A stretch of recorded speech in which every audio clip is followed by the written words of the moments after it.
untuk memberikan farmakoterapi. Jadi Obat? ada obat di sana. Oke. Biasanya kasus-kasus yang sangat sulit untuk ditangani itu biasanya ditangani oleh psikiater terlebih dahulu.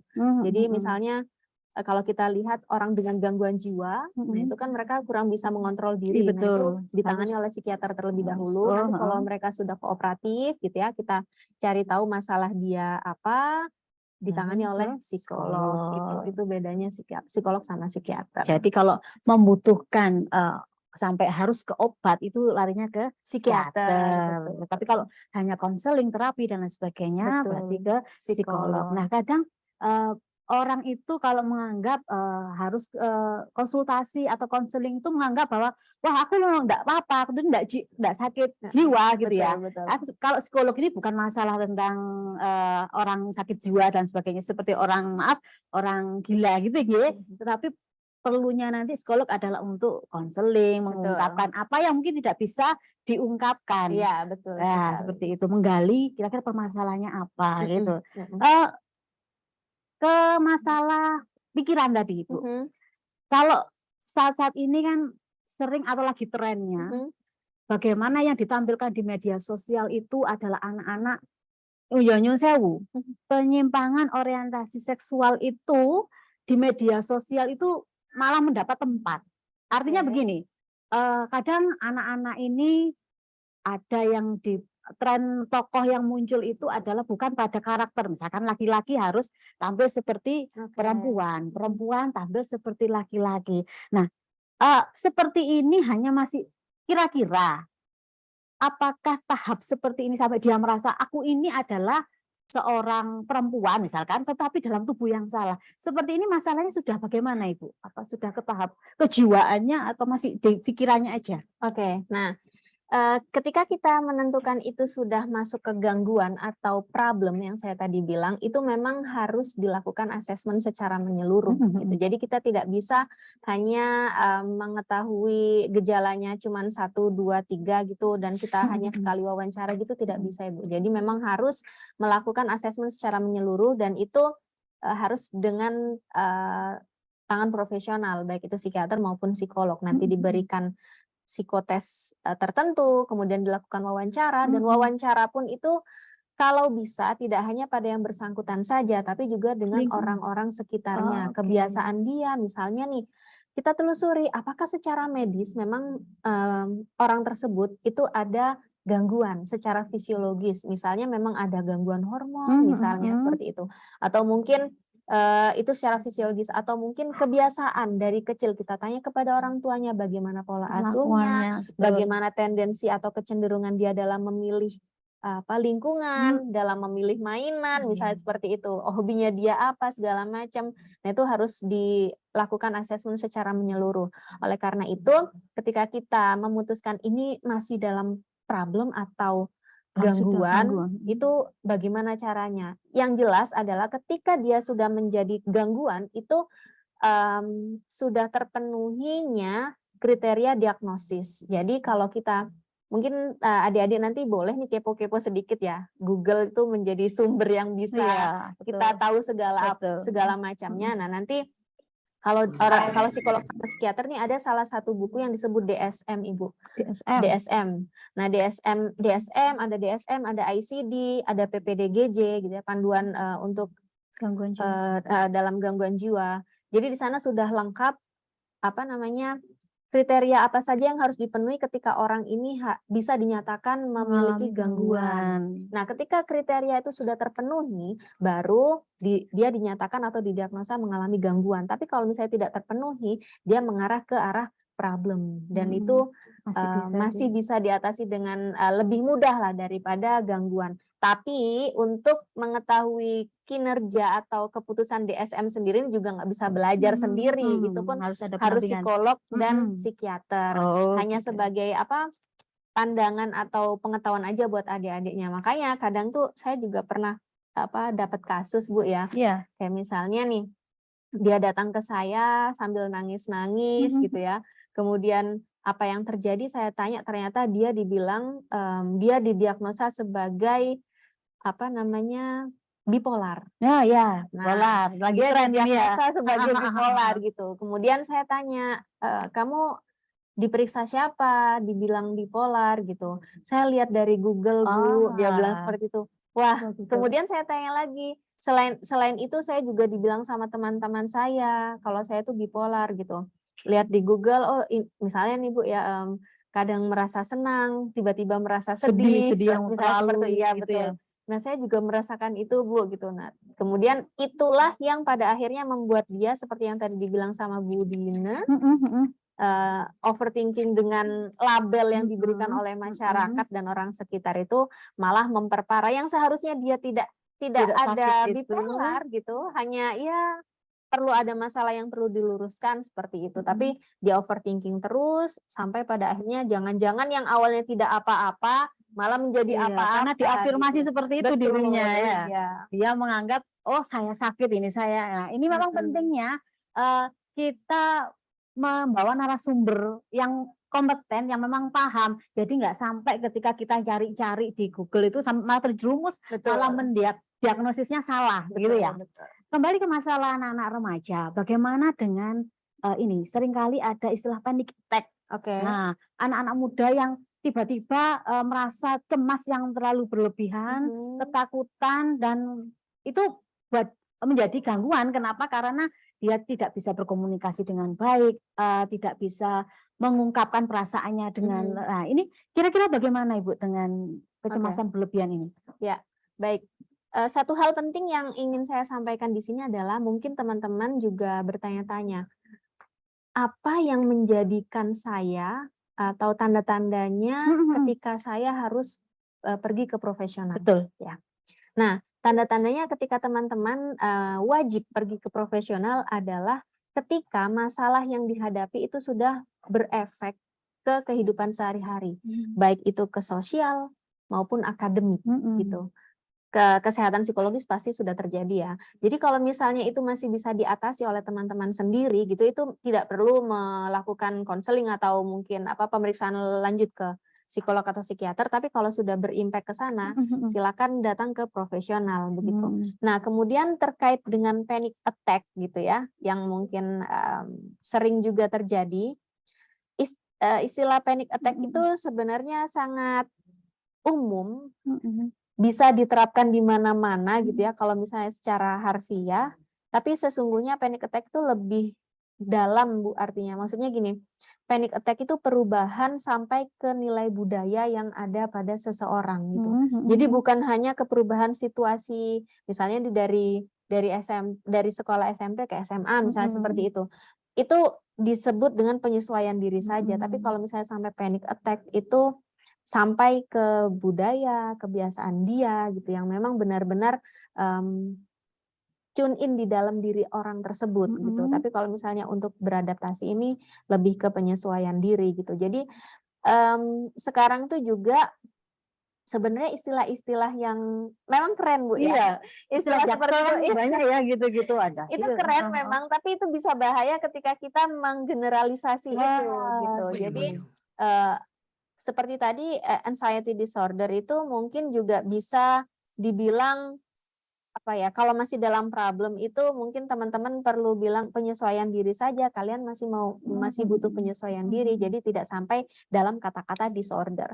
Kalau misalnya memang menunjukkan simptom atau gejala, misalnya nih ketika kita berada di situasi umum sampai bergemetar hebat, keringat dingin, kemudian kacau pikirannya, tidak bisa fokus, bahkan bisa jadi pingsan seperti itu. Nah, itu mungkin bisa dirujuk ke profesional. Bisa jadi itu sudah masuk ke disorder gitu. Tapi kalau misalnya masih bisa calm gitu ya, masih bisa calming self gitu ya, dia masih bisa berbicara, berkomunikasi dengan orang lain. Nah, itu kemungkinan masih problem gitu. Oke.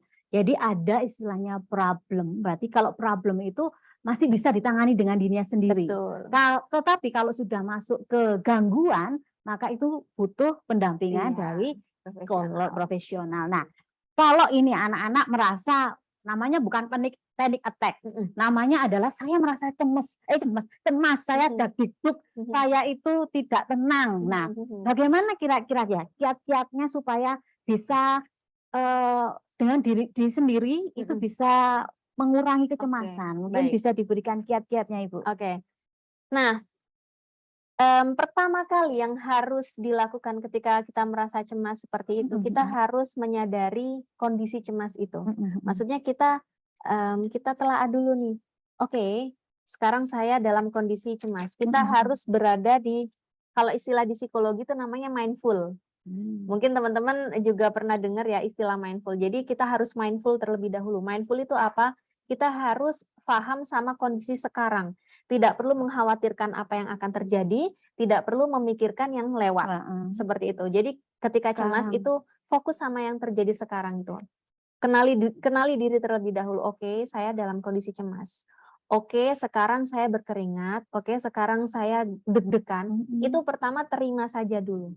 Diterima dulu, kemudian setelah tenang, dengan cara apa menenangkan diri, yang paling mudah bisa dilakukan oleh teman-teman adalah relaksasi pernafasan. Relaksasi pernafasan. Betul.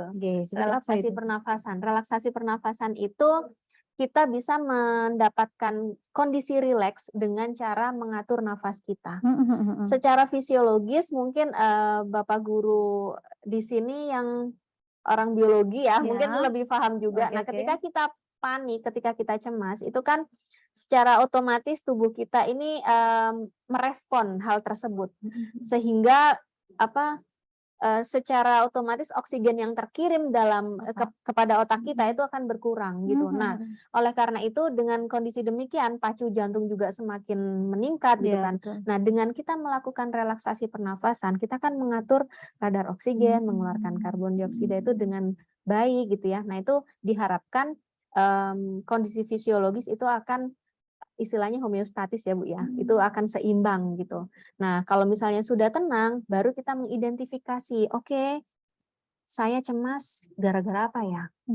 Apa yang baru saja terjadi? Sejak kapan saya cemas? Nah, dengan pertanyaan-pertanyaan itu diharapkan orang jadi tahu, oke, masalah saya berarti ini gitu. Kalau misalnya sudah tahu masalahnya apa, barulah kalau misalnya masalahnya sudah tahu masalahnya apa, barulah kita mencari tahu, oke, berarti saya harus bagaimana gitu. Karena kalau misalnya kita nggak tenang gitu ya, kita nggak tahu masalah kita apa gitu ya. Jadi kita nggak tahu apa yang harus dilakukan. Percuma kita aku harus ngapain, tapi kita nggak bisa mengenali dirinya sendiri. Kalau berarti self healing ya Bu namanya. Berarti menyembuhkan dirinya sendiri ya, dengan pemikirannya sendiri. Betul. Harus bagaimana saya mengatasi permasalahan saya. Betul. Seperti itu. Baik, tentang tadi Bu, kan tadi sempat disinggung tentang bipolar. Sebenarnya apa sih bipolar itu? Mungkin bisa dijelaskan. Mungkin anak-anak ada yang penasaran ya. Sebenarnya sering kita dengar dapat informasi di medsos tentang bipolar, orang artis yang kena bipolar dan lain sebagainya. Nah, sebenarnya bipolar itu seperti apa? Monggo Ibu, mungkin bisa dijelaskan. Baik, kalau misalnya tentang bipolar, mungkin di sini yang simptom yang paling umum terjadi, gejala yang paling terlihat itu memang adanya bi itu kan dua Bu ya, polar kan kutub ya. Jadi orang itu mengalami dua kondisi mood yang berlawanan gitu. Terkadang dia mengalami happy yang sangat happy itu dalam kondisi manik ya, mania, dia dalam kondisi senang berlebihan, kemudian ada dalam kutub depres, dia dalam kondisi sedih yang berlebihan gitu. Nah, orang bipolar ini menunjukkan dua kepribadian, dua situasi emosi. Situasi emosi. Iya, situasi emosi. Kalau misalnya kita bicara kepribadian itu berarti kita sudah bicara tentang personality dia. Tapi kalau misalnya bipolar ini tidak sampai ke kepribadian, tapi ke situasi emosi dia saja gitu. Nah, adanya perubahan yang sangat drastis ini bisa berlangsung dengan sangat cepat atau juga bisa berlangsung tidak, ibaratnya ada waktunya lah ya gitu. Mungkin tadi pagi dia sedih sangat dalam, kemudian siang itu happy sangat biasa. Dalam, happy luar biasa. Dan kedua penyebab untuk sedih dan happy ini penyebabnya itu tidak bukan suatu hal yang sangat berarti gitu. Tapi direspon dia bisa menjadi sepele sangat, gitu ya. benar. Sepele tapi responnya bisa luar biasa. Bisa luar biasa. Dan kalau misalnya memang sudah ada tanda-tanda seperti ini, bisa langsung ke profesional saja gitu. Bukan berarti gini ya, kita harus mengidentifikasi dulu happy-nya itu apa, sedihnya seperti apa. Kalau misalnya happy sekedar masih bisa dinalar, benar, masih bisa dinalar, betul. masih bisa dilogikakan, berarti ya aman ya, memang wajar-wajar saja. Betul, Tapi ketika happy itu tidak bisa dinalar, betul. ya, Apalagi sampai menunjukkan perilaku yang berlebihan, misalnya tertawa terbahak-bahak dengan kebahagiaan yang sangat kecil saja gitu ya. Itu kan sangat beda dengan orang-orang normal seperti biasa. Nah, itu perlu dibawa ke profesional. Berarti kalau ini masalah mood yang tadi dibilang, emosi, kalau ada yang bilang tentang bipolar itu memiliki dua kepribadian, yang misalkan dia tiba-tiba jadi orang yang tangguh, tiba-tiba berubah jadi orang yang ceria, tiba-tiba ini juga bisa masuk kategori bipolar atau tidak, Bu? Atau ini salah kaprah aja informasi yang seperti itu? Mungkin perlu diluruskan kepribadian dan emosi. Nah, kalau kita bilang kepribadian itu berarti sudah suatu hal yang sangat besar dalam diri seseorang. Di kepribadian itu ada sifat, ada kondisi emosi, ada kebiasaan di sana. Nah, itu membentuk personality atau kepribadian. Tapi kalau emosi itu hanya ya emosi kita, sedih, senang, kemudian menangis, kecewa gitu ya. Itu dua hal yang berbeda. Jadi kalau misalnya perubahannya itu di taraf emosi, ya itu tidak bisa dikatakan sebagai dua kepribadian. Dua kepribadian itu mungkin teman-teman kalau misalnya suka nonton film ya, itu bisa tuh namanya judul filmnya tuh Sibyl. Nah, nanti di sana tuh terlihat itu memang beneran kepribadian. Jadi dua misalnya nih kepribadian kalau teman-teman pernah dengar ya introvert sama ekstrovert gitu aja yang paling sering didengar gitu ya. Jadi yang pertama tuh dia emang orangnya itu sangat terbuka. Kemudian tiba-tiba menjadi ekstrim menjadi sangat tertutup.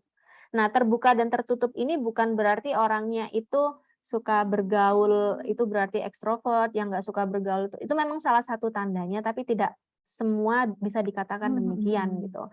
Nah, jadi dua hal yang berbeda antara dua kepribadian dan adanya emosi yang berubah ini tadi. Kalau misalnya dua kepribadian itu sangat menyeluruh pada diri seseorang. Misalnya nih, satu hari dia menjadi bahkan bisa sampai dikatakan dua identitas ya. Nah, itu yang mau saya tanyakan. Jadi ada bisa sampai tahap dia merasa dia namanya si A, besoknya dia bisa jadi namanya si B. Itu bisa. Jika ini sudah bipolar yang sangat ini ya, sudah istilahnya masuk ke apa tadi kalau Ibu bilang tadi kepribadian, masuk ke kepribadian. Tapi kembali diingatkan, jangan salah diagnosa, jangan tiba-tiba baca tentang bipolar langsung mendiagnosis dirinya, waduh saya kena bipolar. Ini malah justru lebih bahaya seperti itu. Oke, luar biasa narasumber kita kali ini. Supaya tidak hanya satu arah, mungkin dari anak-anak ada yang mau berpartisipasi, ikut bertanya. Mungkin ada yang mau ditanyakan tentang masalah kesehatan mental. Mungkin bisa silahkan menyampaikan ke angkat tangan, nanti pendampingnya akan angkat tangan, raise hand di tombol link Zoom-nya. Ada Bapak Ibu panitia di situ? Sudah ada belum? Masih sebentar, kita tunggu. Ya, karena ini menyangkut biasanya anak-anak yang mengalami gitu ya. Anak-anak justru kadang lebih, tapi juga tidak menutupi kemungkinan kalau sudah dewasa juga bisa mengalami gangguan seperti ini juga. Iya, betul Bu. Mungkin sekedar sharing ya. Jadi ketika saya magang di rumah sakit jiwa itu memang dan memang ini dari hasil penelitian justru masa-masa remaja ini yang menjadi masa-masa kritis apakah dia bisa tegap jiwanya atau akan goyang jiwanya gitu. Biasanya orang-orang mulai usia 14 tahun ini perlu diawasi kesehatan mental gitu. Karena beberapa pasien gangguan jiwa yang saya tangani itu ternyata ada masalahnya tuh ketika di remaja. Gitu. Otomatis teman-teman harus beneran aware dengan kondisi mental ketika masih di remaja ini begitu. Lingkungan pasti mendukung sekali. Pasti. Ya. Justru kalau misalnya dia itu mengalami gangguan mentalnya tuh ketika sudah cukup dewasa, itu penyembuhannya tuh lebih mudah, Bu. Oh, karena mungkin sudah dari mentalnya juga, sudah cara berpikirnya cara berpikir orang dewasa, gitu ya. Baik, sudah ada? Oke, dari M. Rafa 1010, mungkin bisa maju ke layar pendampingnya di kelas 1010 dan bisa ditampilkan wajah. Oh, Rafa. Silakan, boleh mungkin bisa di suaranya. Oke, silakan, Nak.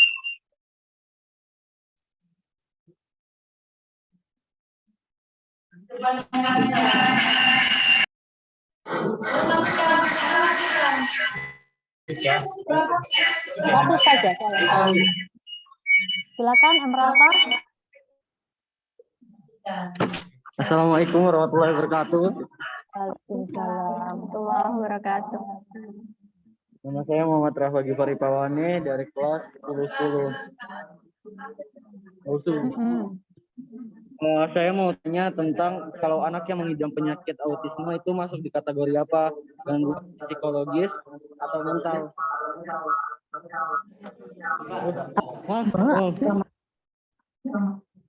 Oke, autisme apakah masuk gangguan psikologis atau gangguan apa satu tadi? Ya. Gangguan mental. Oh, gangguan mental. Oke, ya. Silakan langsung dijawab atau berikutnya? Oh, ada lagi. Kita simpan dulu ya, Ibu ya. Boleh. Baik. Dari anak Revan 105. Ya, Revan 105, silakan menuju ke laptop pendampingnya. Oke, sudah, Nak. Silakan.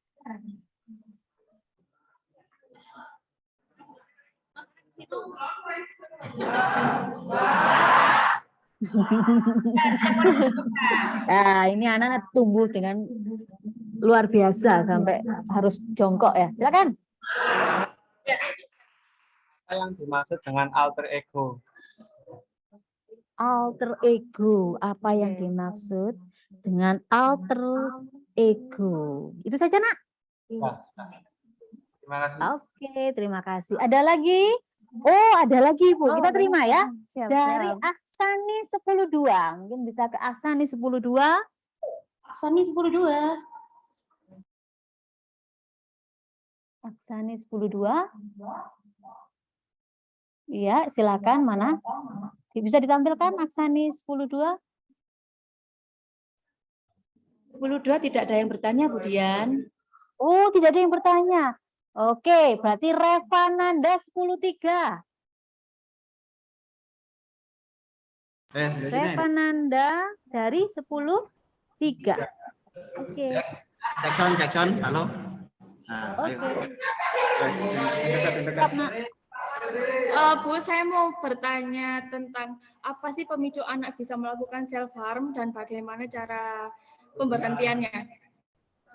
Mengatasinya. Pemicu anak melakukan self harm dan bagaimana cara mengatasinya?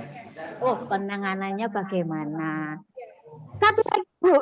Anak-anak ini semuanya antusias tentang masalah kesehatan. Oke, terima kasih Reva. Lanjut ke Ratu Fania. Apa self harm, Mbak? Enggak tahu. 10 berapa Ratu Fania? 10. Oke, Ratu 106. Oke, silakan, Nak. Banyak itu. Oke. Perkenalkan, nama saya Ratu Fania dari 106. Saya mau bertanya, ada beberapa orang yang saat mengalami kecemasan sampai ingin menangis dan rusak barang. Apa mereka perlu berkonsultasi profesional atau ada cara lain agar mereka bisa mengatasinya sendiri? Terima kasih.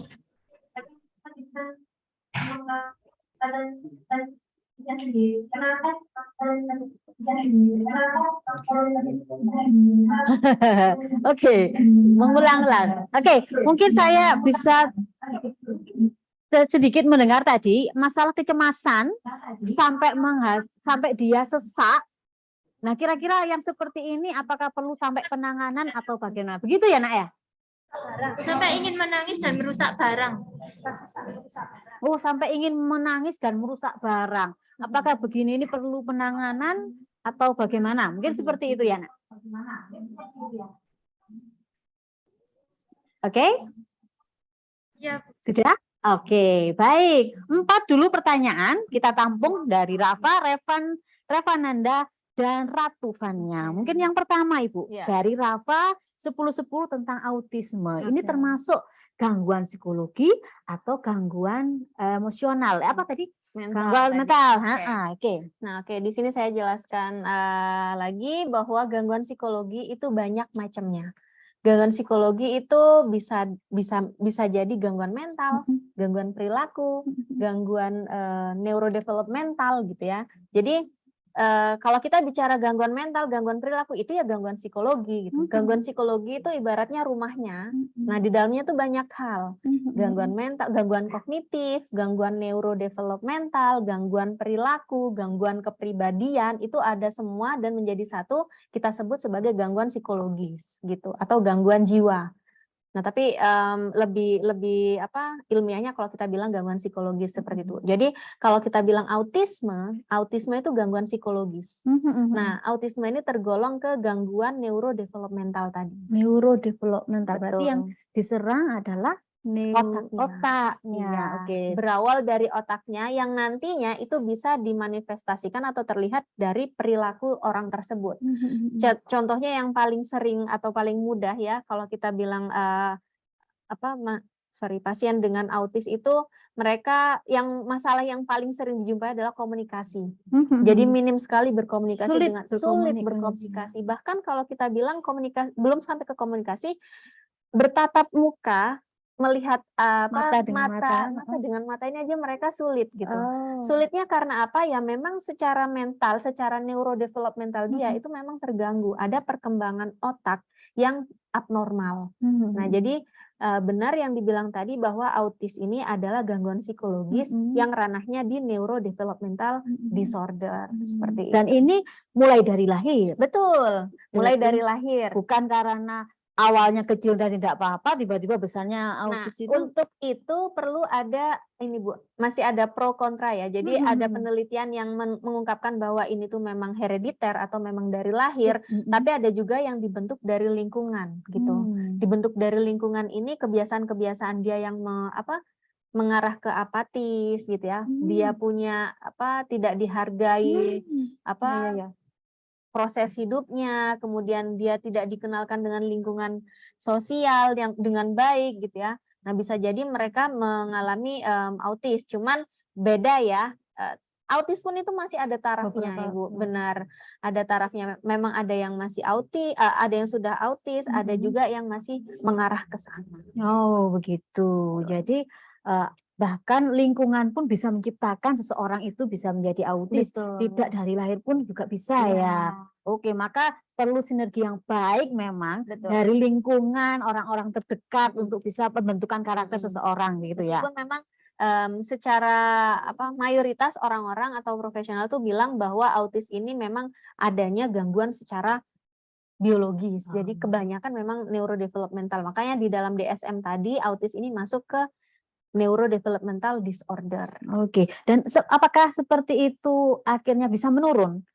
Oke. Nah, seperti tadi ini juga ada yang bilang dalam penelitian ada yang bilang bahwa ini bersifat herediter seperti itu. Jadi ada kemungkinan diturunkan dari orang tua, benar dari genetik. Bisa juga secara genetik diturunkan ya. Sama seperti schizofren ya. Mungkin teman-teman pernah dengar schizophrenia. Oh, yang katanya mendengar suara. Benar, halusinasi. Nah, itu juga bisa turunan gitu.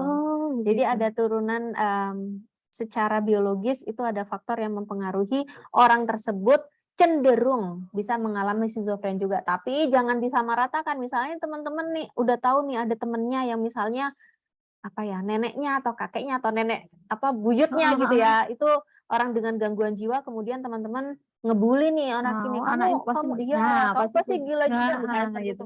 Oh, tidak seperti itu. Memang ada kecenderungan ke sana, tapi sekali lagi yang membentuk adalah lingkungan. Oke, jadi kalaupun ada pihak keluarga yang mempunyai gangguan jiwa, belum tentu orang sekitarnya juga punya gangguan Benar, jiwaan yang benar. sama. Seperti itu ya Ibu. Oke, ke pertanyaan kedua yaitu dari Revan 15, ini bertanya, alter ego itu apa sih? Oke. Gitu. Nah, Mungkin bisa diceritakan. jadi begini, ego itu ada di dalam diri manusia itu ada 3 hal yang perlu diketahui oleh teman-teman. Ada id, ada ego, sama ada super ego. Kalau id ini memang kita mengetahui kondisi yang kita pengen gitu, kondisi yang kita pengen. Kalau ego ini apa yang ada di lingkungan kita, dan super ego itu norma-norma yang membentuk di lingkungan kita. Nah, yang tadi dibilang alter ego adalah kita pisahkan alter sama ego. Alter itu alternatif ya. Kita bilang alternatif maksudnya kedua.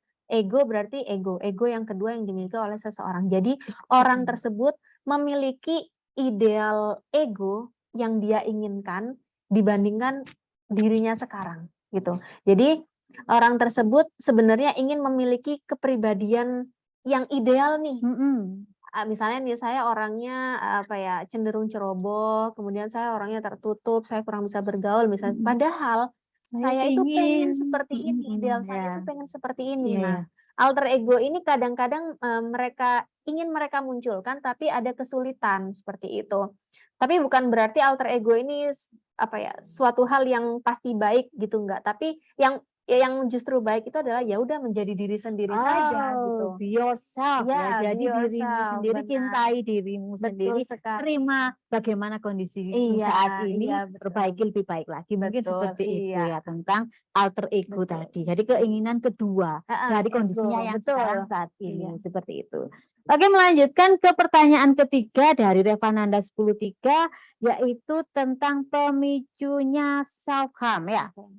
Ini apa dan bagaimana penanganannya? Oke. Self harm ini kalau mungkin bisa digabung Bu sama yang tadi ya, tentang kecemasan sampai sesak, terus sampai betul. ingin menghancurkan dan sebagainya betul, yang bisa. disampaikan Ratu kan ya tadi ya.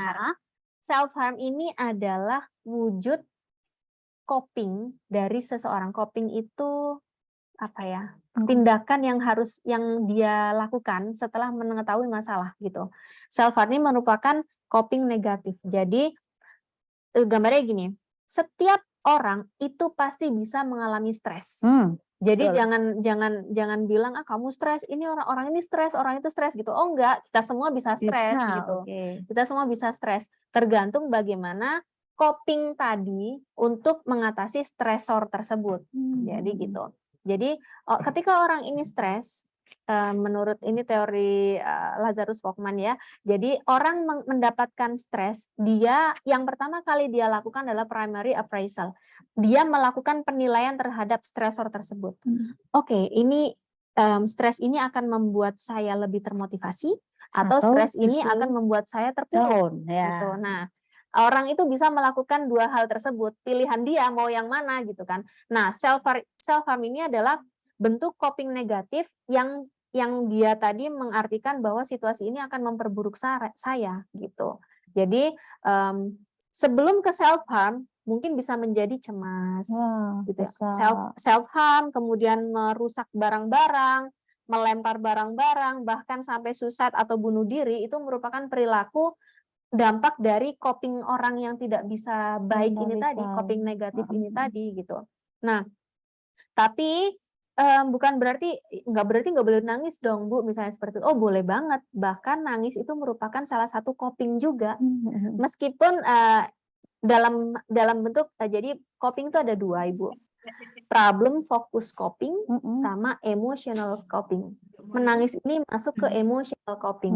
Jadi menangislah ketika hal pemecahan masalah juga gitu. Melepas rilis emosi. Nah, kalau misalnya sudah kita coping secara emosi, barulah kita problem focus coping. Kita telaah nih, oh berarti aku harus bagaimana. Dan justru biasanya cewek-cewek nih yang mengutamakan emotion focus coping dulu dibandingkan problem focus coping. Kalau cowok nih biasanya bisa langsung ke problem rasionalnya jalan gitu. Nah, makanya nggak apa-apa menangislah kalau misalnya memang menangis itu merupakan coping juga, bukan berarti kamu cengeng menangis gitu. Bukan berarti cengeng dan menangis itu tidak bisa menyelesaikan masalah, bukan berarti seperti itu. Itu menjadi awal, bisa jadi menjadi awal orang itu mengatasi masalahnya. Jadi jangan dimarahin ya, misalnya mungkin kita lihat adik kita masih SMP gitu ya, atau SD dia nangis, jangan langsung dimarahin. Terima gitu, saja. boleh ya. Itu bagian dari dia meluapkan emosinya. Dan justru kalau dia tidak bisa meluapkan emosi, Itu yang malah bisa bahaya. jadi gangguan tadi ya, Betul, begitu Ibu. Apa ini kalau misalkan di anak kecil itu dikenal dengan istilah tantrum itu? Oke. Nah, kalau tantrum itu sebenarnya emosi yang terjadi pada anak kecil ya. Maksudnya anak-anak SMP, SMA kan sudah nggak ada bahkan ya tantrum ya. Gitu. Jadi tantrum itu memang balita atau mungkin di bawah ya sampai usia 5 lah ya, di bawah 5 tahun. Nah, itu mereka ini tantrum ini biasa sering terjadi, tapi bukan suatu hal yang bisa kita normalisasi gitu. Dan kalau misalnya ini terjadi, yang paling penting dari orang-orang sekitar begini, ketika anak saya tantrum, saya nggak boleh tantrum juga. Itu yang paling penting. Jadi kalau misalnya anak kita tantrum, kita harus menenangkan diri kita terlebih dahulu. Dan yang paling bisa kita lakukan adalah yang jangan dilakukan adalah memarahi dia atau membiarkan dia gitu. Karena dua hal ini justru membuat dia apa ya? Oke lah, mungkin kita pernah juga, saya pernah kok tak biarin aja, akhirnya dia diam sendiri. Dia diam itu ada dua hal, dia menerima dengan hal tersebut atau dia memang capek gitu kan. Kalau misalnya dia capek dan sebenarnya tidak terima, nah ini akan masalah gitu. Masalahnya tidak terselesaikan dengan baik, malah sekali. justru akan jadi masalah seperti itu ya. Akan menjadi sebuah kebiasaan. Makanya kita harus terima, kita peluk, kita cari tahu. Oke, adik marah gara-gara apa? Ayo kita selesaikan bareng-bareng gitu. Dan pasti orang tua punya punya celah gitu, tahulah anaknya ini sebenarnya pengen apa, mengarah kemana gitu, lebih peka. Oke, berarti menangis itu perlu, tetapi jangan terlalu lama. Benar sekali. Menangis bersedih itu perlu, patah hati menangis boleh. Boleh sekali. Tetapi jangan terlalu lama. Habis itu move on, cari lagi gitu ya. Baik, mungkin kalau penanganannya bagaimana, berarti lebih ke arah kita kenali diri kita dulu. Kita terima diri kita dulu, baru nanti kalau ini masih enggak bisa, kita masih kok merasa saya benar-benar butuh orang, mungkin bercerita dulu mungkin boleh, ya. Sebelum mau ke psikolog, mungkin bisa bercerita dengan orang-orang yang dipercaya di sekitarnya. Benar. Kalau di lingkungan sekolah ada guru PK, wali kelas dan sebagainya. Kalau itu juga masih kurang, mungkin baru bisa mencoba. Saya tak coba jalan pergi, mungkin menemui ibu. Silakan, saya standby. Oke, terima kasih Ibu. Masih ada pertanyaan? Wah, banyak sekali Ibu. Jadi anak-anak ini antusias berarti memang betul-betul ingin tahu. Dari M. Riki Mahaedika 109 dulu. Nah, dari chat langsung dibacakan saja ya. Oke, bagaimana mengatasi anak terbuli? Lanjut, dan cara menguatkan mentalnya. Nah, ini tentang masalah bullying ya. Kemudian ada dari Felicia Putri 104. Pertanyaannya adalah, sebentar, dilihat dulu. Ya, masih dilihatkan dulu pertanyaan dari Felicia. Apa perbedaan dari kepribadian ganda dan bipolar? Tadi ya masih ditanyakan lagi tentang, masih penasaran tentang bipolar karena masih lagi tren tentang bipolar. Lanjut, Teguh Yuda 108, yaitu apa pertanyaannya? Nggak kelihatan, lihatnya kecil. Sebentar ya. 108. Oke, sebentar ya. Masih dicari, tulisannya kecil sekali kalau dari sini.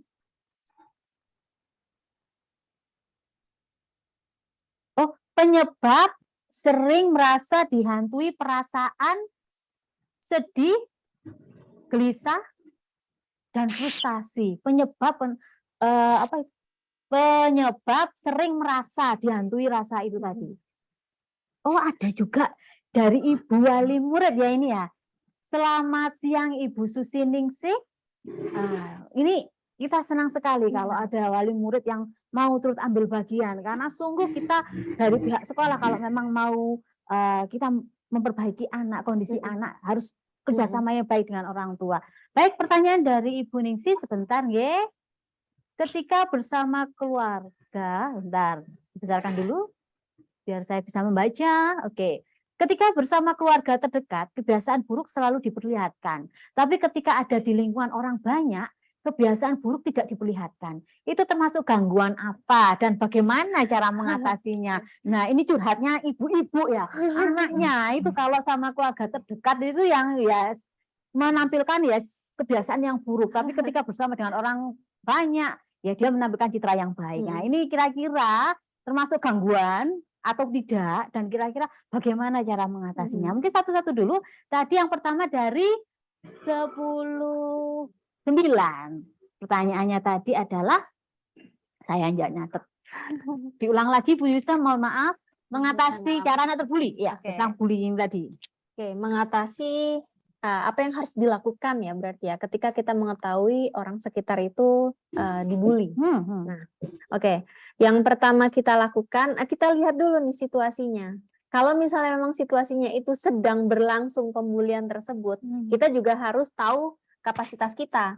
Apakah kita bisa menolong dia atau tidak gitu. Kalau misalnya kita memang bisa menolong dia dalam arti misalnya yang ngebully ini orang-orang yang ibaratnya secara fisik tuh lebih besar dari kita, takutnya kita nanti malah tersakiti juga gitu kan. Jadi kita lihat situasi kondisi. Kalau misalnya memang seperti itu terjadi, mungkin kita bisa meminta tolong orang-orang terdekat yang ibaratnya memiliki apa ya, senioritas lebih tinggi, misalnya ke guru, ya, kalau di sekolah ya. Benar, kalau misalnya di sekolah, atau mungkin ke orang tua, atau mungkin ke orang yang lebih dewasa di sekitarnya gitu, kita bisa minta tolong ke mereka. Kemudian, tapi kalau misalnya kita sudah tahu dalam posisi anak ini cerita ke kita gitu ya. Nah, yang bisa kita lakukan sebagai teman, sebagai orang terdekat mereka, kita dengarkan aja dulu gitu.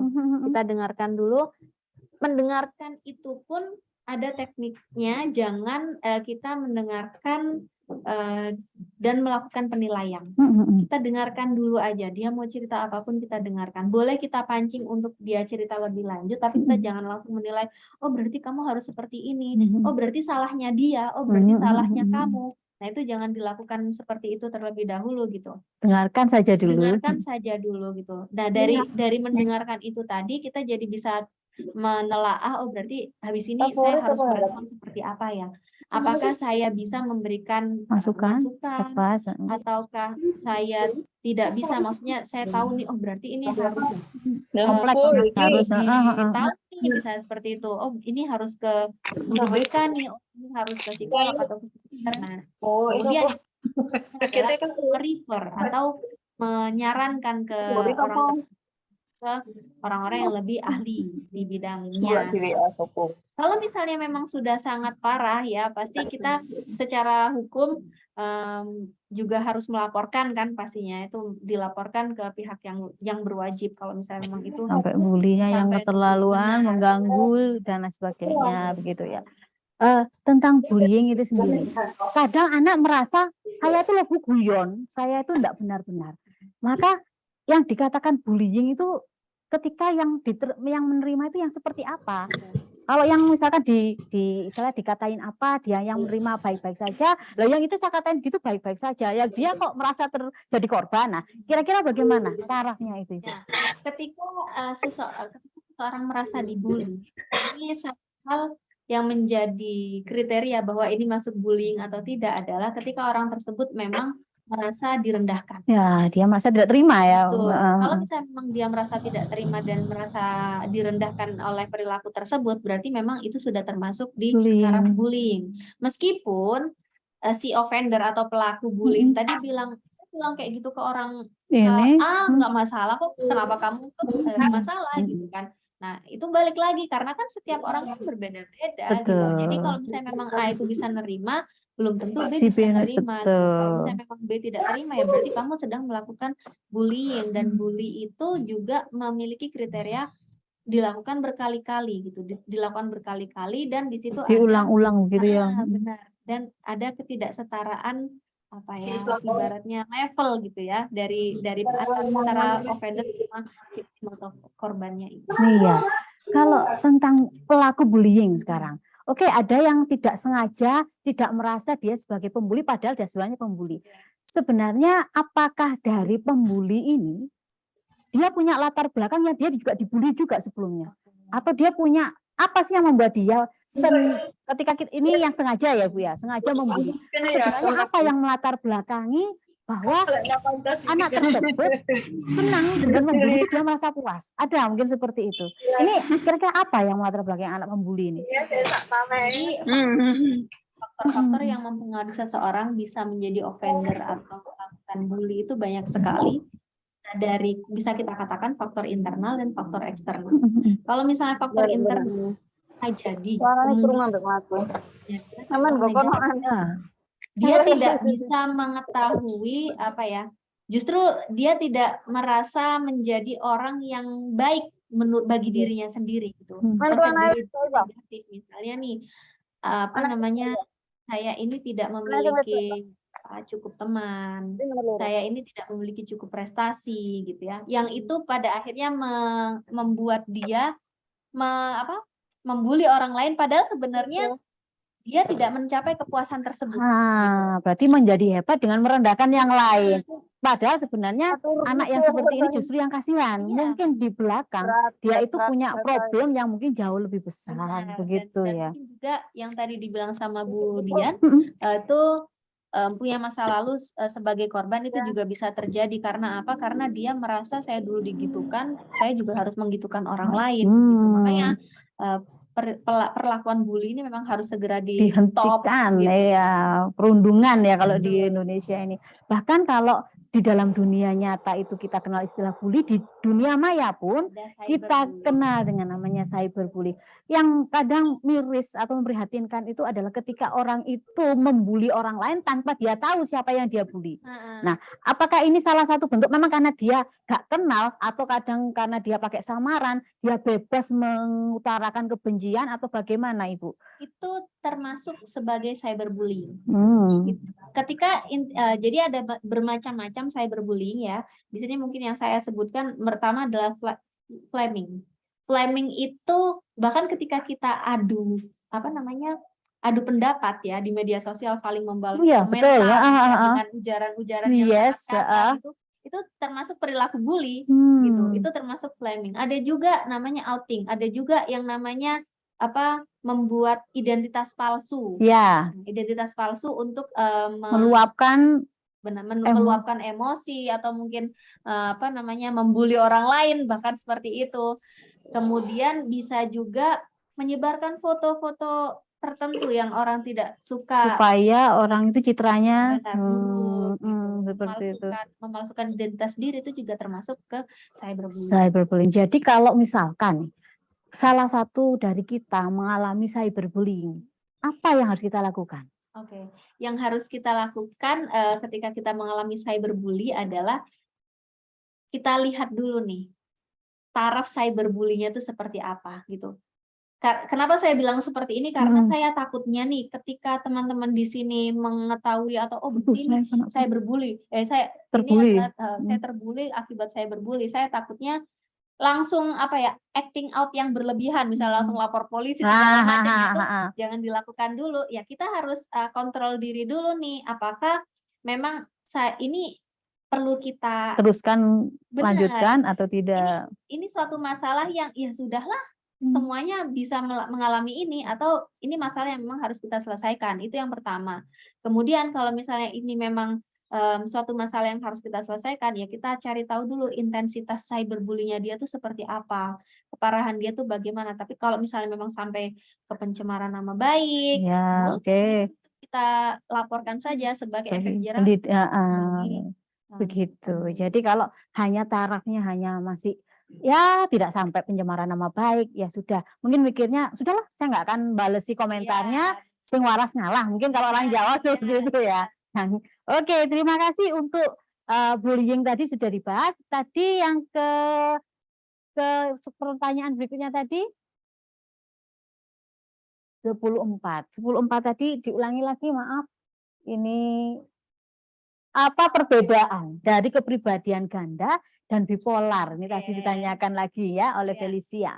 Itu tadi sebenarnya sudah terbahas ya di sebelumnya. Kalau misalnya memang bipolar itu kondisi emosi seseorang yang berbeda, tapi kalau kepribadian itu suatu hal yang lebih whole, lebih holistik pada seseorang. Bahkan dia bisa saja menyebutnya nama yang berbeda, profesi yang berbeda, itu sudah sampai ke kepribadian. Berarti Tapi kalau butuh misalnya penanganan bipolar, ya, butuh penanganan gitu.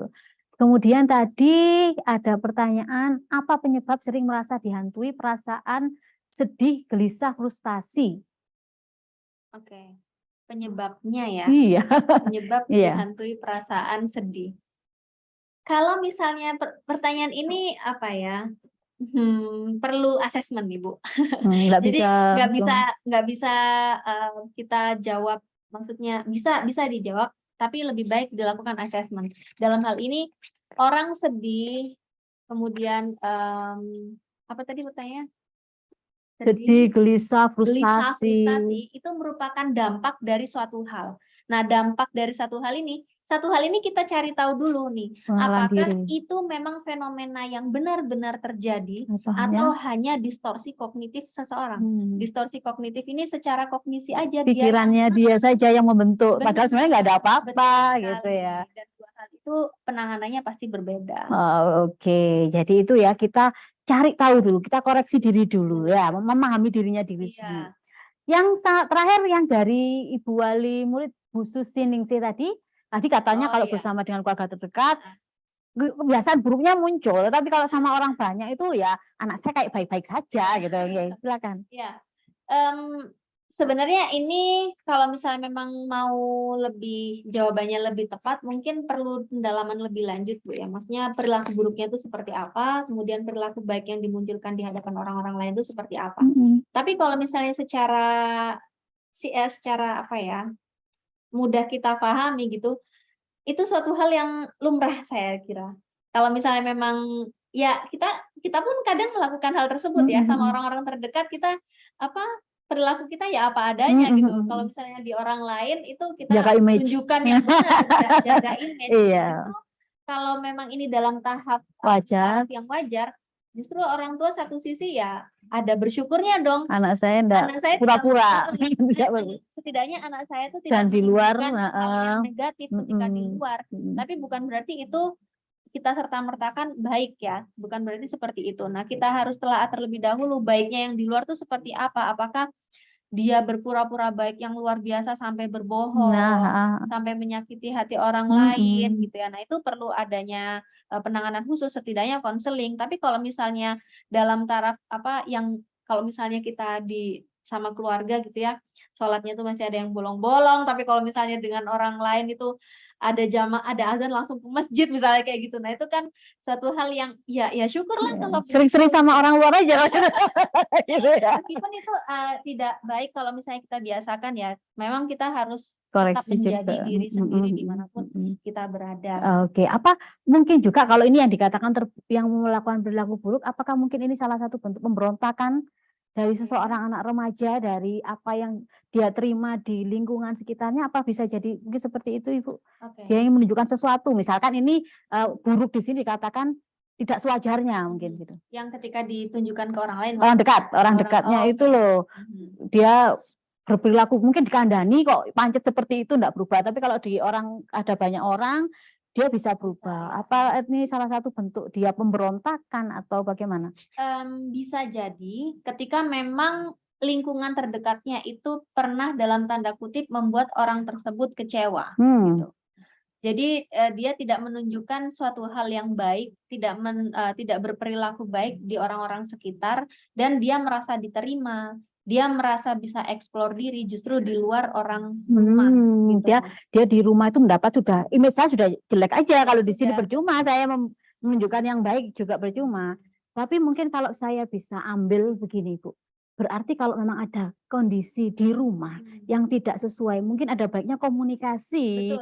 Keluarga itu dinomorsatukan.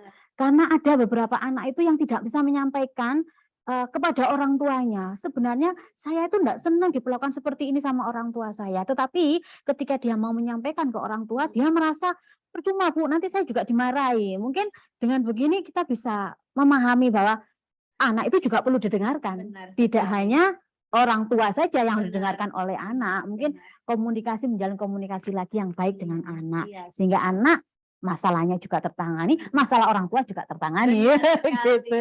Oke, luar biasa sekali Ibu. Bincang-bincang kita kali ini banyak ilmu yang diberikan. Ada sesuatu nanti kita tunggu Ibu di sini dulu ya. Ada sesuatu tunggu sebentar, ada yang mau lewat sebentar lagi.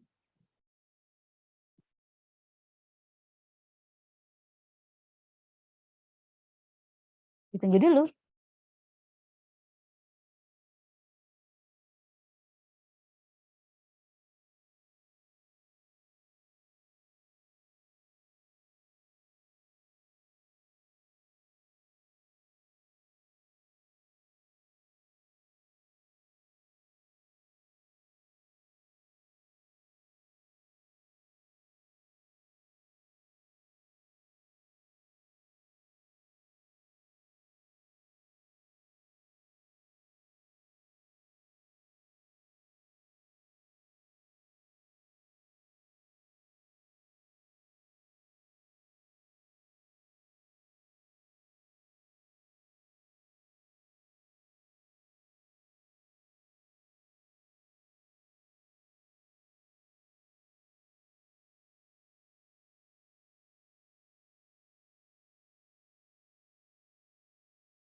Oke, kembali lagi di talk show kita di siang hari ini. Masih di Perpustakaan Cakra Amartya. Tadi saya bilang mohon ditunggu dulu, agak lama karena kita baru saja mengimpor. Ini ada yang dari luar ya. Ini siapa? Ada 3 anak baru di sini. Ibu Mai, kalau tadi kita sudah bicara tentang masalah, kita sekarang ceritakan yang happy-happy dulu ya. Yang positif-positif. Ini nanti kita bagikan juga ke anak-anak. Siapa tahu bisa menginspirasi anak-anak. Oke, ada 3 anak di sini.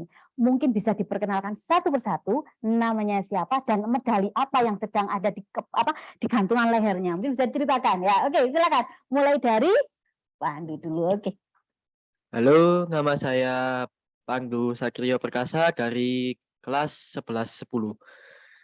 Saya ini medali yang saya dapatkan dari National Championship atau disingkat Kejurnas 2022 di Banyuwangi. Medali emas sama jersey. Luar biasa. Oke. Mungkin sebelahnya. Iya. Perkenalkan, nama saya Saiful Anwar dan medali yang saya dapatkan medali perak dari kejuaraan Porprov 2022. Iya. Apa bidang apa, Mas? Bidang cabornya saya cabur gulat. Gulat. Oke, tepuk tangan. Kelasnya tadi kelas berapa, Mas Saiful tadi ya? Saya kelas 11. 11? 11.5. 11.5. Siapa tahu adik-adiknya mau datang menyambangi Mas Saifulnya di 11.5. Oke. Boleh. Ini yang impor tadi ya, silakan. Perkenalkan, nama saya Maxwell Christopher Benen dari kelas 12 IPS 2. Medali yang saya terima ini dalam kejuaraan Porprov Paralayang. Paralayang. Oke, tepuk tangan. Luar biasa. Nah, sekarang ini adik-adik di kelas 10 kalian mungkin ingin tahu cerita awal mula karir kalian di bidang masing-masing ini dimulai sejak kapan, kemudian tergabungnya di bagaimana dan bagaimana menjalani setiap pelatihannya mungkin ya. Mungkin bisa dijelaskan dulu dari siapa? Pandu dulu, ya silakan. Awal mula saya ikut balap sepeda ini dimulai dari kelas 4 SD. 4 SD? Ya. Oke. 4 SD mulai dari sepeda kecil yaitu BMX dulu. Itu mempelajari teknik dasarnya, makin lama makin ikut kembang. Awal mula saya di Malang, terus mau ikut cabang downhill ini pindah ke Batu dulu. Ya itu pelatihannya ya skill sama fisik biasanya. Skill sama fisik. Setiap hari apa? Hampir setiap hari. Setiap hari. Iya. Terus sekolahnya? Sekolahnya pagi, latihannya sore. Oh, sekolahnya pagi, latihannya sore. Mungkin sekolahnya mungkin tadi. Awal saya latihan gulat ini diajak. Jadi saya diajak teman saya. Awal mula itu tahun 2016-an. Jadi kurang lebih 5 tahunan. Oh, sudah 5 tahun. Iya, kurang lebih seperti itu. Dan awal mula saya latihannya di daerah saya sendiri di Lumajang. Karena kontingen Batu baru, jadi saya ditarik ke Kota Batu. Ya, ditarik jadi atlet Kota Batu. Terus makin lama sekarang SMA ini di sini disuruh latihan juga. Saya latihannya di Pakesaji. Di Pakesaji, dari Batu ke Pakesaji. Ya, tapi tetap dilakukan ya, dengan semangat ya. Oke, pertanyaannya, sudah berapa orang kamu banting? Kalau gue kan banting-banting ya? Ya, betul. Sudah banyak mungkin ya? Sudah banyak kalau banting. Dan tiap hari ya juga itu dilatih terus itu. Bantingnya orang gitu ya? Betul. Oke. Iya, itu di Saiful sudah 5 tahun. Ya. Silakan untuk Maxwell-nya.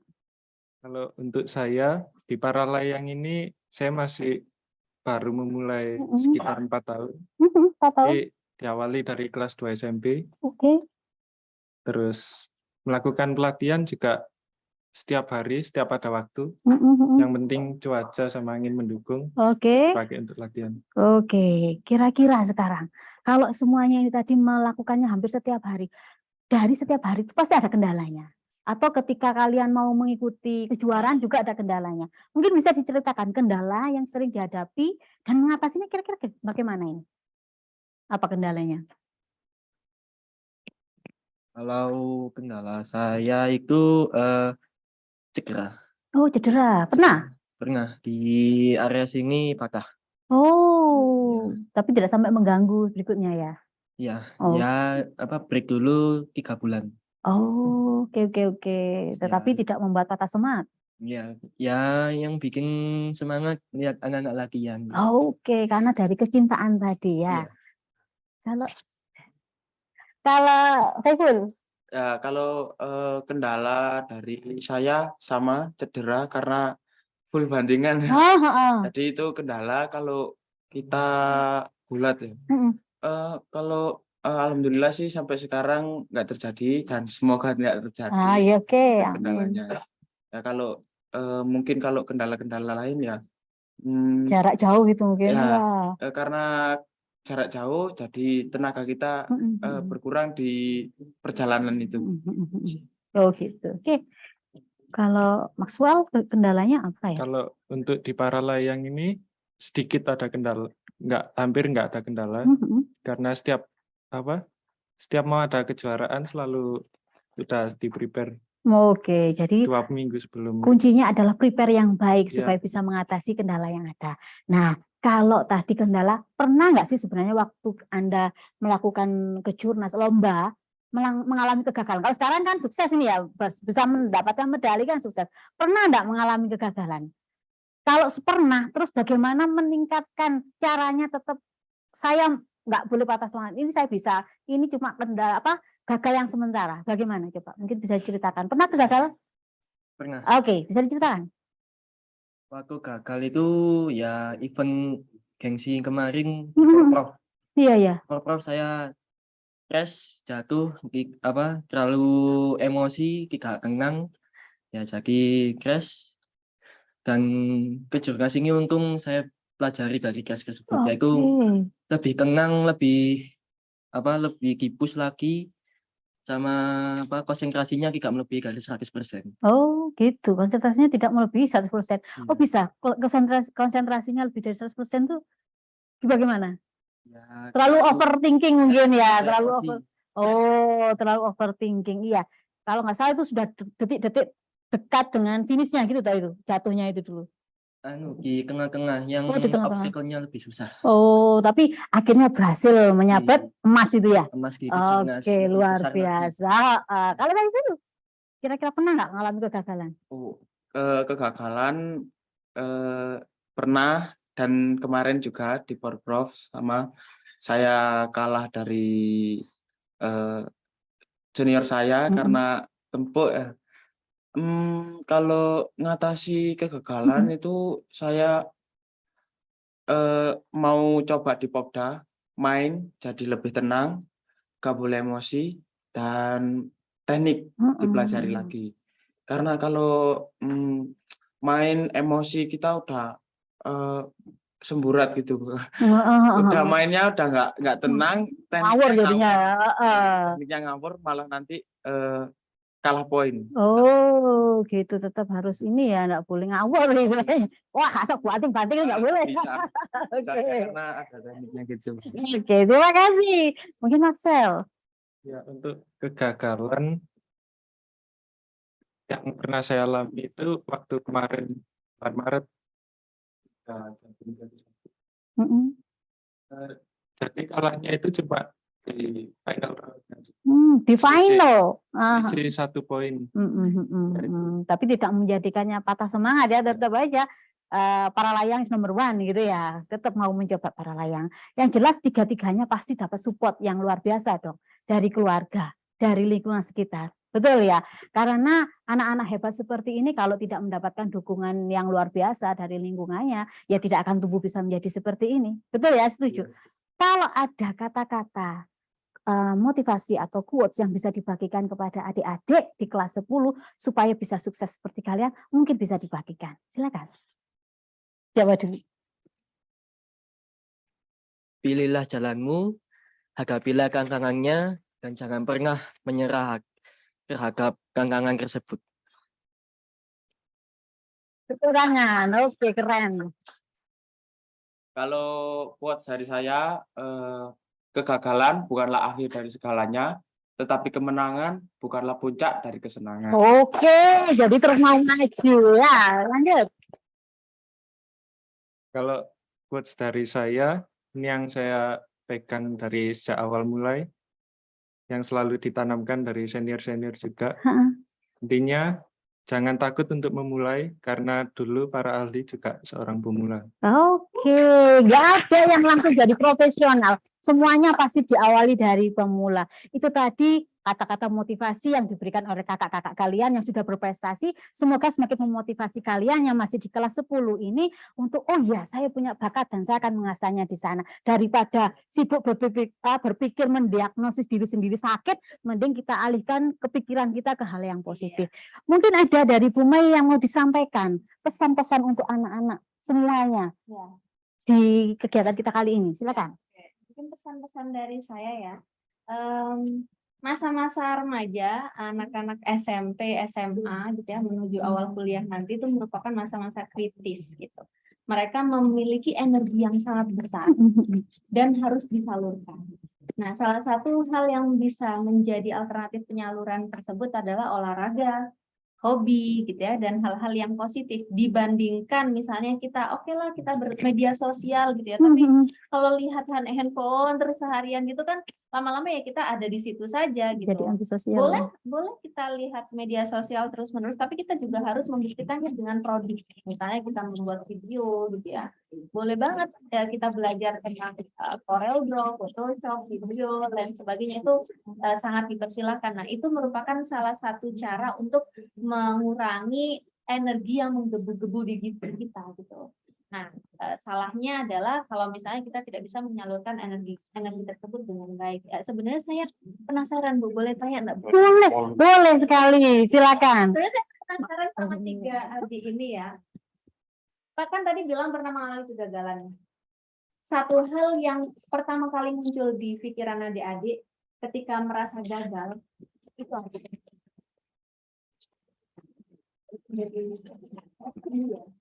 Oke. Mengalami kegagalan nih, kemudian untuk meng-calming down diri kita, itu pertama kali yang muncul di otak itu apa? Di pikiran Pandu?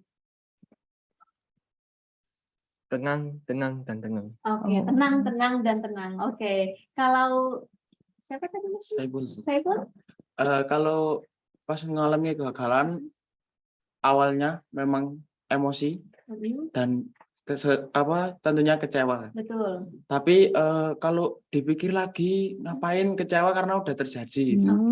Jadi biasanya ada dorongan dari orang tua sekitar, udah ini bukan takdirnya, masih ada ke depannya, kamu masih jauh, umurmu masih panjang. Oke, luar biasa. Kalau dari saya, yang saya rasakan kan pasti kecewa juga. Cuma ya selalu untuk belajar menenangkan diri sendiri. Oke, dari sini saya jadi punya kesimpulan bahwa 2 faktor yang paling berperan ketika seseorang mengalami kegagalan adalah ya diri sendiri sama lingkungan sekitar gitu ya. Jadi 2 hal tersebut harus kita positifkan bersama, jadi tidak boleh salah satu saja. Otomatis kegagalan itu akan membuahkan hasil yang lebih baik. Dan mungkin di sini closing statement dari saya adalah segala hal permasalahan yang kita alami gitu ya, sebenarnya itu berawal dari rumah, karena rumah ini tempat kita berpulang. Ketika rumah kita sehat, maka jiwa kita sehat, raga kita juga sehat. Betul sekali, luar biasa closing statement dari Ibu. Iya, baik. Terima kasih untuk Ibu Mei dan juga anak-anak luar biasa yang sudah mau berbagi banyak hal di sini. Belajar buat anak-anak kelas 10-9 tadi pembelajarannya banyak sekali. Juga untuk bagi orang tua yang ada di rumah ini salah satu ilmu parenting juga. Benar. Bahwa ya seperti yang disampaikan, bahwa lingkungan ini benar-benar harus jadi lingkungan yang menyenangkan bagi anak-anak supaya anak-anak itu tumbuh menjadi bahagia jiwa dan selamat nanti raganya gitu. Baik, mungkin closing statement terakhir dari saya. Ingatlah bahwa kalian berharga dan berarti. permasalahan boleh datang, tantangan boleh hadir, tekanan boleh menghadang, tetapi tetaplah kuat dan tegar. Jadilah pribadi yang selalu berbahagia dan selamatkan raga. Dan untuk menjadi hebat, bukan berarti harus menjadikan orang tidak asat. Bibit yang kuat hanya tumbuh menjadi hebat dengan lingkungan yang terawat. Mari saling menguatkan diri dan hati bersama-sama, kita ciptakan lingkungan yang aman, nyaman bagi seluruh anak-anak kita. Terima kasih untuk bintang tamu kita hari ini. Mungkin habis ini akan ditutup dengan spoiler dulu. Kita tunggu saat lagi. Oke.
Wah, menarik, seru, dan luar biasa ya talk show siang hari ini dari beliau berdua.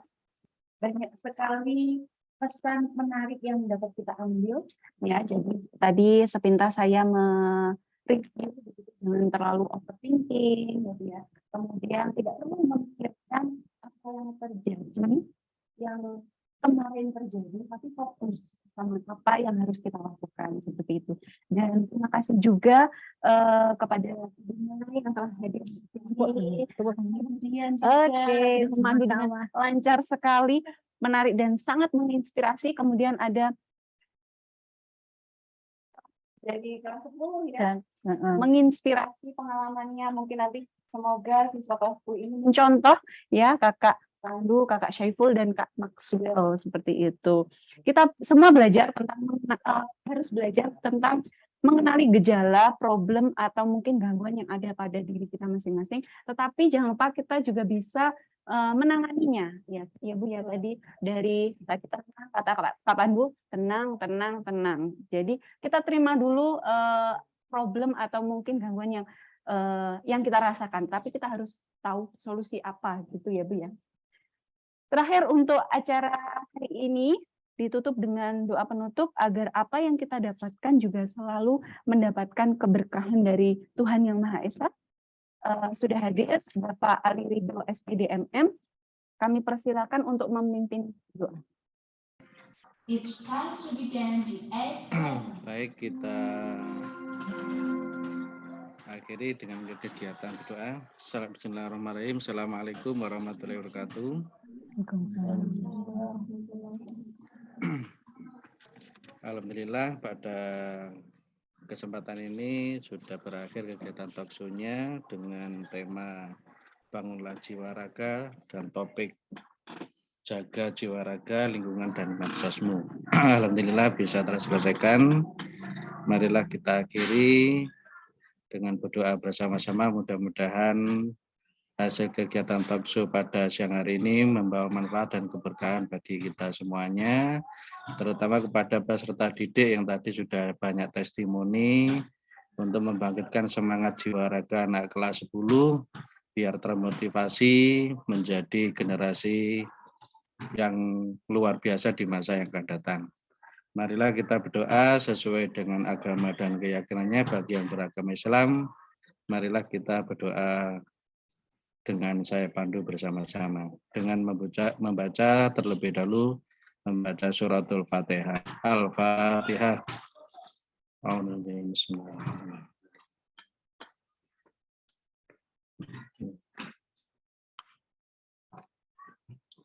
A'udzubillahi minasyaitonirrajim. Bismillahirrahmanirrahim. Alhamdulillahirabbil alamin. Hamdan syakirin, hamdan na'imin, hamdan yuafi ni'amahu wa yukafi mazidah. Ya Rabbana lakal hamdu kama yanbaghi li jalalil karimi wa 'azimi sultanik. Allahumma shalli ala sayyidina Muhammad wa ala ali sayyidina Muhammad nawwiril qalbi wa tarhamna lanakunanna minal khasirin. Allahumma ya Allah, Allahumma ya arhamar rahimin nawwiril qalbi wa tarhamna lanakunanna minal khasirin. Allahumma ya Allah ya Rabbana ya Karim. Pada kesempatan siang hari ini kita telah melaksanakan kegiatan yaitu talk show. Mudah-mudahan dengan keberkahan-Mu, rahmat-Mu, kami keluarga besar SMA Negeri 2 Batu dalam rangka kegiatan ini mendapatkan ridho dan inayah dari-Mu ya Allah. Kemudian dengan membaca puji dan syukur kehadirat-Mu dan limpahan nikmat dan karunia-Mu yang tak terhingga, seraya kami selalu membacakan doa kepada-Mu ya Allah. Ya Allah, ya Rabbana, ya Karim, berikanlah kami kemampuan untuk selalu mensyukuri nikmat yang telah Engkau anugerahkan kepada kami, kedua orang tua kami, guru-guru kami, seluruh bangsa,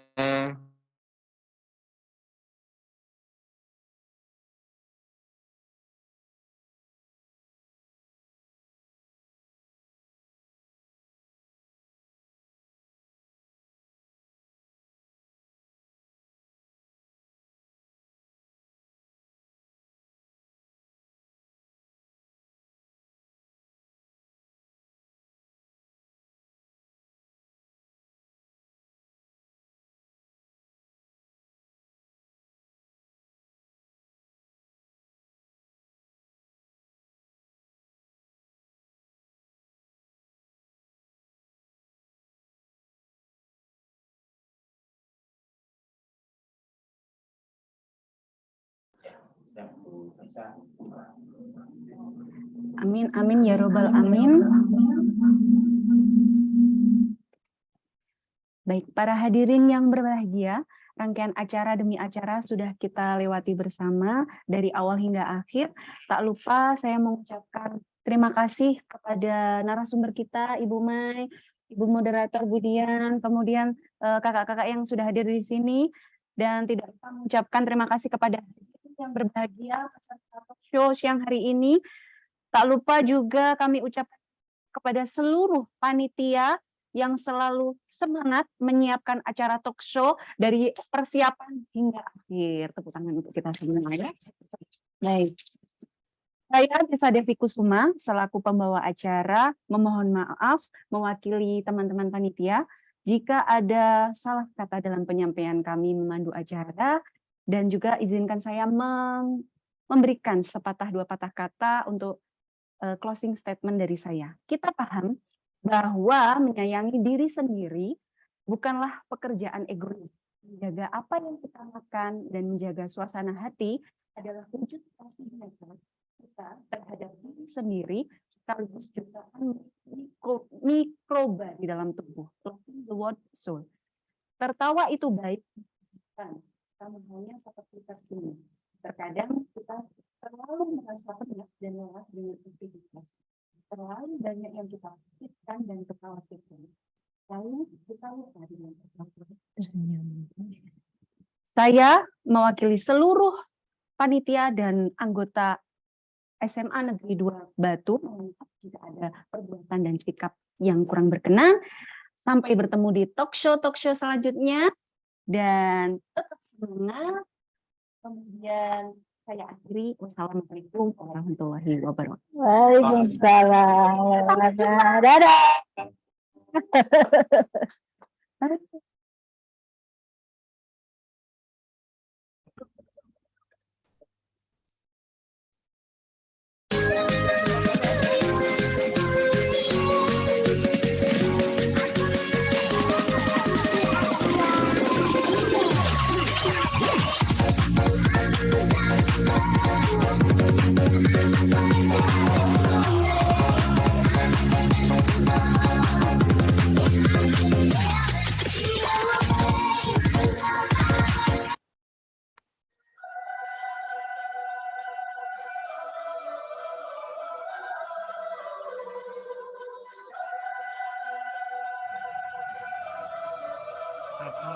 kalian lihat dengan gawe kalian